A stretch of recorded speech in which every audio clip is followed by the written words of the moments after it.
Hello friends, lot of questions in comment box, email. Many of them are very interesting, useful for everybody. That's why we have made a special video today. I'll explain everything with the help of slides. First question by Prakash C. I have invested rupees 10 lakhs by taking personal loan at 11% interest. EMI is rupees 23,450 for 4 years. Qualification accountant. Salary per month rupees 60,000. Age 36. Invested in Yes Bank at rupees 8 per share. Now rupees 16.7 approximately. Invested all money in one share. Taken loan and invested. Invested in penny stock. Analyze it, sir.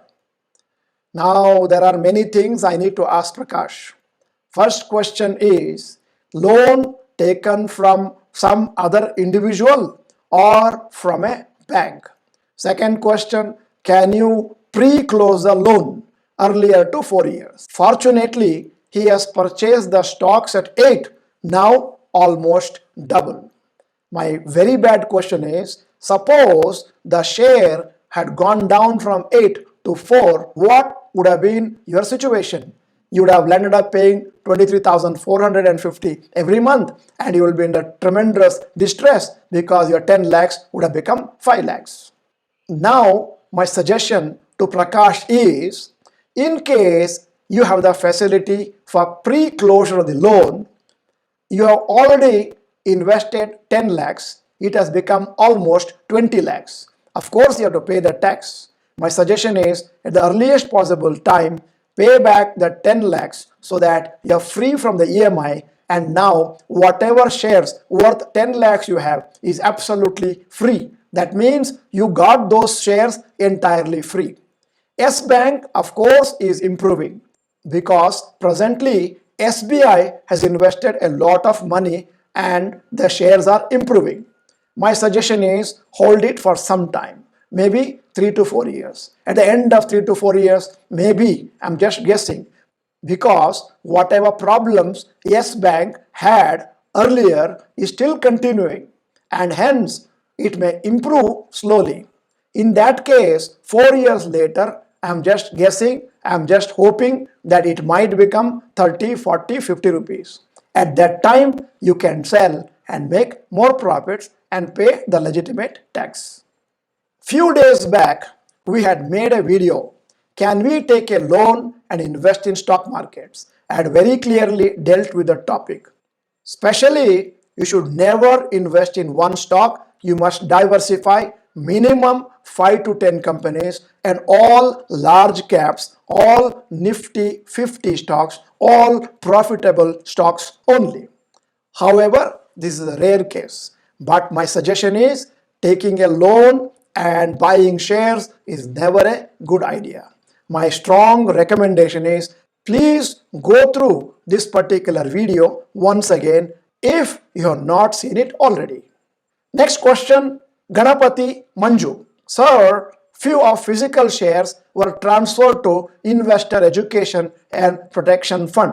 Can you please advise how to get them back to my Demat account? Let me tell you, for a long time now, there's a big campaign going on from all the companies, from SEBI too, that physical shares, never keep them, take them into Demat form at the earliest possible time. Ganapati Manju might have simply neglected it. At least now is the time to take them into Demat form. The right technique is contact your broker with whom you have the Demat account and give the Xerox copies of your stock certificates.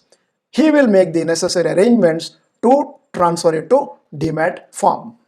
The reason why I am saying like this is because the rules and regulations keep changing. Your broker will know clearly what to do at this time to transfer them into Demat form. Prithvi Tanaya has asked the next question, interesting question. Sir, in secondary market, shares are transferred from one hand to another. In such a case, how will our country's economy improve if the number of people who purchase these already sold shares increase? Money is already in the company from IPO itself. Please tell me. Very good question. Some real question so that you can start thinking. For example, company has come in IPO. For their 10 rupee share, they must have charged 100, 200, 300 as premium. Now, company has received this money and now it is being utilized to improve the infrastructure of the company so that the earning capacity of the share goes up. That is fine. Company has already received the money. Now, people are selling between themselves. I'm giving an example. Let us imagine Infosys now is 1,200 and I buy it and I sell it after 3 months to 1,300. I made a profit of 100 rupees. Infosys did not make the profit, nor it looks as though Government of India is also not benefiting from this transaction. Now, to explain you, I have printed a slide. The first benefit is when people are selling shares in the secondary market to one another, government will be able to collect capital gains tax and STT, which will help them spend on development activities for the country. As I said, you sold it with a 100 rupee gain and you are going to pay 15% tax. So that is one benefit. STT is securities transaction tax. A small percentage you pay, but ultimately, since everybody is paying, that also is a substantial amount to Government of India.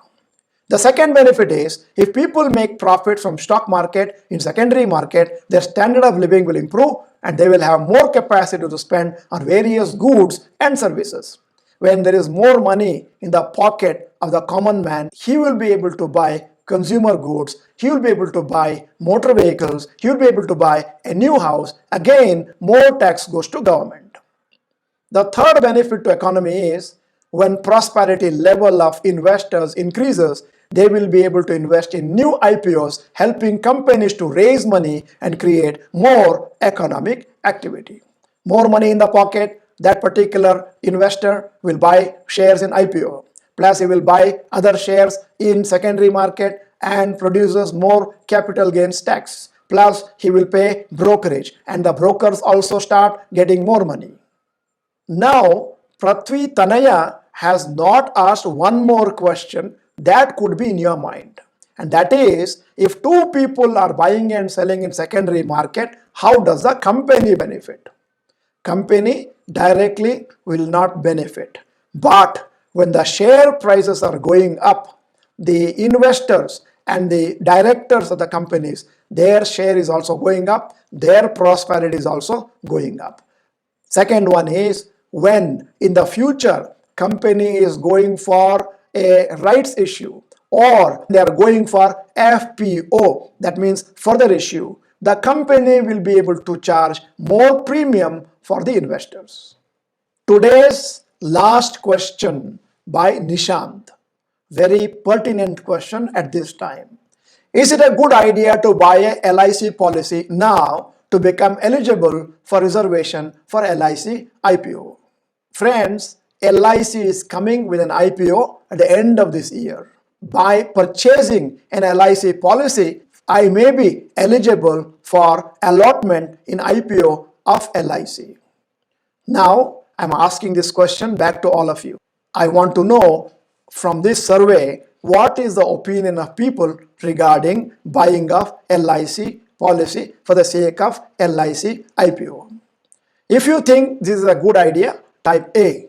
If you think this is not a good idea, LIC IPO may or may not be allotted to you, type no. If you think you don't know the answer, type C. If you are not the member of Dr. Bharat Chandra channel, this is the time to press the subscribe button and bell icon together. And then if the video is good, press like button. As I said already, please comment compulsorily because I want to have a survey and find out what is the idea of people. And then send this video to large number of people so that they too will become educated regarding capital markets in India. Thank you for watching the whole video. Bye bye. All the best.